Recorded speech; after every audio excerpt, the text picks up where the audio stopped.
არის, ხო? უბრალოდ მინდა კომენტარი გავაკეთო იმაზე, რომ ჩვენი მიერ დასახული რეფორმის მიზანი, რა თქმა უნდა, მომსახურების ხარისხის გაუმჯობესება იყო, მაგრამ მარტო აღჭურვილობაში ჩვენ ამის ხსნას არ ვხედავდით. აღჭურვილობა იყო მინიმალური მოთხოვნა შენობის მიმართაც და დანადგარების მიმართაც. ჩვენ ამის ხსნას ხედავდით და დღესაც ესე ვხედავთ განკერძოებაში. როდესაც ეს კერძო ხელში მოხვდებოდა, მის მესაკუთრე ყველანაირად ესდებოდა ხარისხი გაუმჯობესებინა და არანაირად არ უნდა დაუგეგმოთ მას, როგორ მართოს ეს პროცესები და ასე შემდეგ. ამ რეფორმის მთავარი მიზანი იყო განკერძოებულიყო და ეს კერძო ინტერესები და სტიმულები გაჩენილიყო და გაწარმოიშვა კონკურენცია, რაც ყველაფერს მოაგვარებს. ძალიან დიდი მადლობა გულწრფელი ამ რეპლიკისათვის, სამგრძელოს მე სწორედ აქ არის ალბათ დავის საგანი.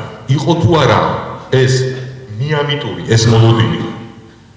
ანუ კითხვას აქ მეორეც მაგიტომ არის, მართლა ვჯერა რომ კერძო თუ იქნება, მას აწუხებს ხარისხი.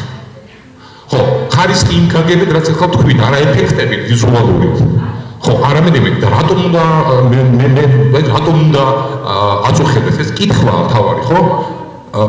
არა, ბიზნესში ფულს, ბიზნესი აკეთებს ფულს და თუ მოგება მისი მცირდება, მისთვის ეფემერული ხარისხი არ არის არგუმენტი მოგება შეამციროს. ძალიან სერიოზული არგუმენტი უნდა დამიტოს ვიღაცამ, რომელიც ბიზნესი რაღაც მოგება თითქოს უარს, იმიტომ რომ ასაგებლოს ხარისხი. ხო, ანუ ეს არის დავის მთავარი